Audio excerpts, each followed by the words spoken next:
Didn't you go through some rigorous training? Wasn't it a full year working on this? It'll be a year just about right now that I'm working on this. Although this really isn't, and this is the easy part. The hard part was jumping off of things onto concrete floors. Oh my gosh! So you did a lot of the stunts yourself? About 75% of them. I mean, there's some of them I just couldn't do, and they wouldn't let me do just for. That's good, because you're here with me. reason. You were also hands-on with the interpretation from the novel, The Painted Veil, to the film. There were some changes made. Yeah, if you're familiar with the novel, I will say it's inspired by, but not strictly faithful to the novel.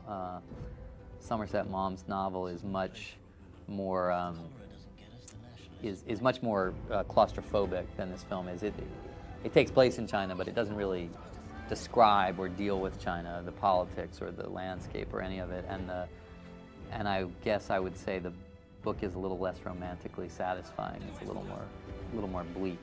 How do you delve into these roles, not only emotionally but physically too, to prepare? Corsets is no. I really loved your film, except I was very apprehensive before seeing it. I was worried about a lot of, maybe just a lot of anger and hate, and it really, none of that was in that film. It was really about love and strength of the human spirit. These men and their wives had fear, there's no question, but they overcame the fear as the movie progressed. And you saw the heart, the human heart came out, and I think the connections between people helping each other, the wives, the husbands, the two men in the hole, John and Will, the rescuers themselves, are an amazing story. It just comes alive beyond the cliche, you know, for me. I was going to play Superman in the Warner Brothers movie 10 years ago. It didn't happen. It's ironic to me that that movie is coming out now, but at the same time, a flesh and blood Superman does exist. Here you are at the Marin County Fair, which is judged as one of the most popular, and apparently they judge fairs by, like, Rick Springfield heads instead of stars. And this apparently has 5 Rick Springfield. Is this true? All right, I've heard that. I've seen it before in papers. You have seen it. Okay, so I'm not making this up. No. When I watched the film, there were moments when I thought you played a compassionate character, and other times when the character seemed like the most manipulative, evil man alive. And I was wondering what you thought of the script when you first read it, and how you got into the mind of this person. Well, I loved the script when I read it because there was that moral complexity in the character. I was bawling the whole time during the film, and it really made me just want to go home and grab my daughter and give her a close hug. And you said it right. That's exactly right. That's how I felt leaving the film. I saw it, you know, a few weeks ago, and as soon as I got out of the theater, I called my family and friends and reconnected, and I started looking at people in the eyes on the street again and remembering, from human being to human being, our closeness and how we can help to heal each other. Katie Lang 10 years from now, do you predict anything? Is there anything you're working towards? You know, I don't spend that much time thinking about the future. I try to kind of live in the moment, but I hope I'm singing. I hope I feel inspired. I hope, you know, I just hope to be doing what I do. I hope I'm doing what I do when I'm 90. I just, you know, singing's it's a nice profession. It allows me to travel the world and meet people, you know, nice people, and it's a pretty nice profession. Well, I hope you'll be singing then too. Me too. So good luck at tonight's concert. Check in with me when we're both 90. Okay, what are you doing, Katie? Are you still, I think you're still singing. Well, actually, you're probably 70. I'll probably be 90.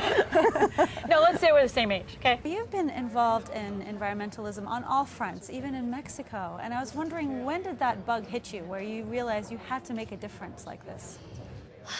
I don't remember, but I remember getting really scared all of a sudden. Our culture seems more obsessed with celebrity, you know, more than environmental, and it's great that you're combining the two. Do you think that's pretty important for most celebrities to get involved, to put this issue on the face?